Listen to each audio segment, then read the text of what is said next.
hydrocarbon, and it contains a prefix, all right, so something that goes on the front of the name, all right, a prefix, and it contains a suffix, the thing that goes on the end, and so you've got two parts to the name. The first part tells us the numbers of carbons in the parent chain, all right, and the parent chain tends to be the longest, all right, it tends to be the longest, especially for alkanes. When it comes to the alkenes and alkynes, there's a slightly different rule to it, but you'll learn that next. And the suffix tells you the type of bonds. In other words, whether there is single, double, or triple. All right, and we learned last video that singles are called alkanes, doubles are called alkenes, and triples are called alkynes. So right now we're going to learn about naming alkanes, which means they will all end in ane, and that ane will tell us that it's all single bonds. All right? Tomorrow, when you learn about alkenes and alkynes, you'll learn that the ending, if there's a double bond, is ene, and if there's a triple bond, is ine. All right. The prefixes. Remember, the prefixes go at the front. All right? At the front. And the prefixes tells us the number of carbon atoms in that longest chain. Now, the prefixes are different than prefixes you've learned before. One carbon gets the prefix meth. All right, now meth is obviously associated with a particular drug, but the prefix meth in the naming system that we're using represents the fact that there's just one carbon there. All right, that there's just one carbon. Two carbons gets a prefix eth. All right. Sometimes I find that confusing because meth is a longer name. All right. But the longer name only represents one. Eth, the shorter name, represents two. Prop, all right, represents three. And you may have heard it in the word propane, all right? And that means there's three carbons in that fuel called propane, all right? Bute, B-U-T, represents four. Pent represents five. Now that's like a pentagon, and now it becomes a little easier because it's like the shapes, right? A pentagon has five sides. Hex, hexagon, all right, same idea there, okay? So we can remember it that way. Hept, 7, oct, 8, non, 9, and dec, 10. And again, those I believe you've had some association with. A decagon holds 10 or has 10 sides. Okay, you will get this for tests. You get this chart. All right, you get this chart on tests and the exam. So you just have to be able to use it. All right, let's use it. So let's now talk about some of the. Let's talk, and I'm just looking ahead to what I'm doing. Let's just talk about some of the structural formulas that we can have. So if we have one carbon, all right, and that one carbon, and I'm going to zoom in here because it's going to be easier for me to draw. That one carbon, the structural formula, we draw it all out, all right, just like that. It's called a structural formula. It shows us the entire structure, okay? Now, the condensed structural formula puts all the H's onto the C's. Now, this one looks really simple, CH4. Now, that's not really telling us much. It actually looks just like the chemical formula, CH4. Looks the same. But in the next ones, it'll be different, and I'll explain. Now, what's the name of this thing? Well, this thing has one carbon, which means it starts with meth. And it's all single bonds, which means it ends in ane, methane. All right? And there's only one type of methane. There's no other way of doing it. Let's take a look at 2. So, again, the structural formula, CC with 4 bonds on each, because remember, the carbons always get 4. And we're doing hydrocarbons, so everything else is H. And the structural formula, again, shows us the entire structure. It shows us where everything is. But that's sometimes a pain to draw and write, so we condense it sometimes. This time, the condensed structural formula will be CH3, representing what's on this carbon right there, okay, CH3, then a bond and CH3. And that last CH3, whoops, I got to get rid of that other line here that I drew. That last CH3, there it is there, represents what's on that one right there, okay? So we draw it with the H's squished onto the C's, okay? The chemical formula puts everything together. C2H6, all right, C2H6. And this has 2 carbons, so it's an ethane. All right. 3. 1, 2, 3. I'm hoping it's starting to become repetitive. I need 3 more bonds there. I need 2 more bonds there. I need 3 more bonds there. All right. H, H, H, H, H, H, H, H. All right. Again, the structural formula. Sorry, the condensed structural formula. Now, I like to draw it like this sometimes. Let me show you. C space C space C. Now, I leave lots of space because now I can go back and I can say, all right, I got to have 3 H's on that because there's only 1 bond attached to it. This guy has 2 bonds. It needs 2 H's attached to that. And this guy has 1 bond, the last one, it needs 3 H's attached to that. And there I got the same as that. All right, the logic here again is there's 1 bond there, so I'm going to need 3 more H's there.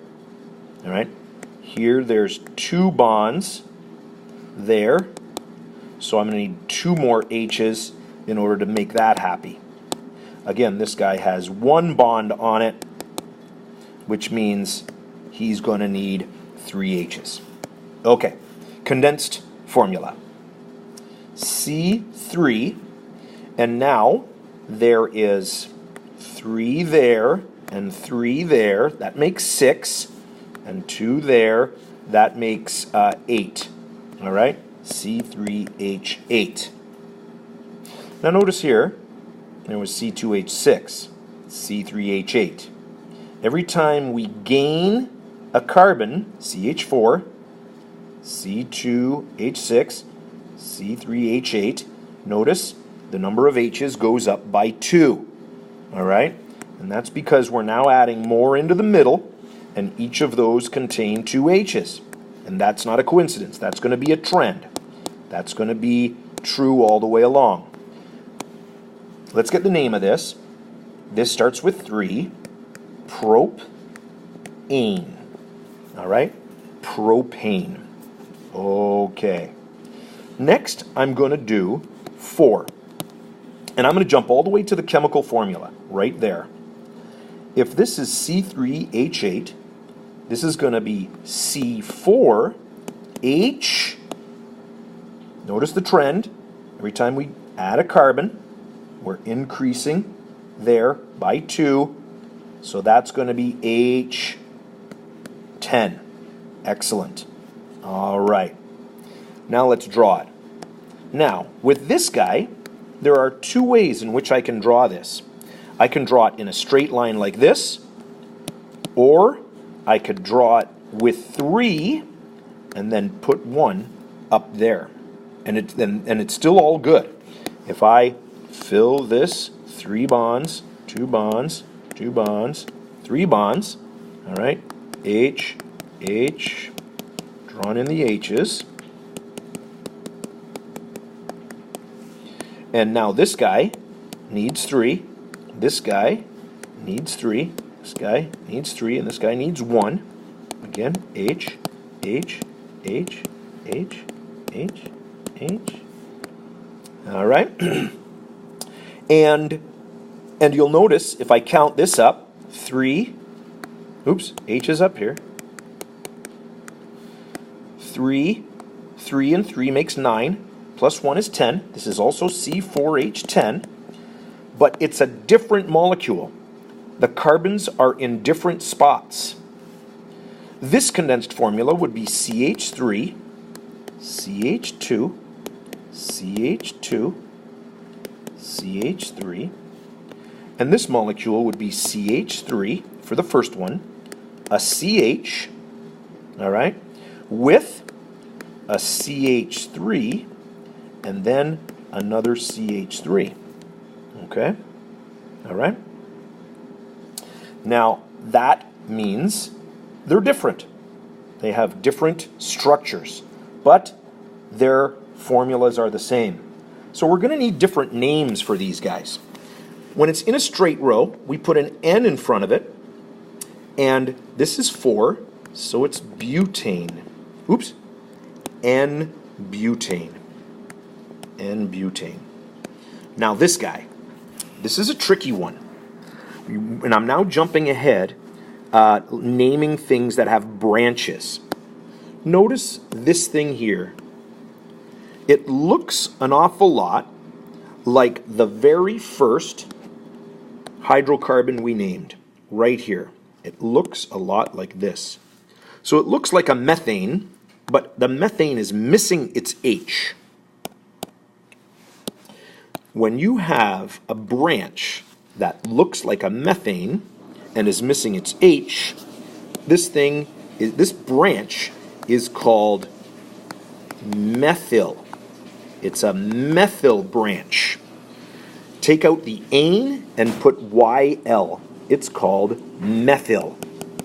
So the name of this thing is, this guy has 3 in a row, but it's got a methyl on the front, so its name is methyl propane. And I'm going to write this guy in here. I'm going to write it in here. This is called methyl propane. All right. And it's a type of butane because it has 4 carbons in it. Okay? So things can get very complicated when we have larger numbers of carbons. Okay? So things can get quite complicated. Now, I could draw the next one, and it's going to have 5, and I'm going to have a 5. Let's draw it in. 1, 2, 3, 4, 5. This guy's going to have 3, 2, 2, 2, 3. I'm not even going to draw the H's in just for being speedy. That's going to make this CH3, CH2, CH2, CH2, CH3. All right, and that's going to be C5H. Remember our trend. Every time we add one, it goes up by 2, 12, and this is called N-pentane. All right, N-pentane. And I can move some of these carbons around, and I can get all kinds of different structures. But I'm running out of time, so I want to finish my video. And so there's many different types of pentane. All right? And if we have these different types of pentane or different types of butane, we have to call them something. They need a name. And they're called isomers. Isomers are when something has the same chemical formula, right there, the same chemical formula, all right there, like those two, same chemical formula, but different structures.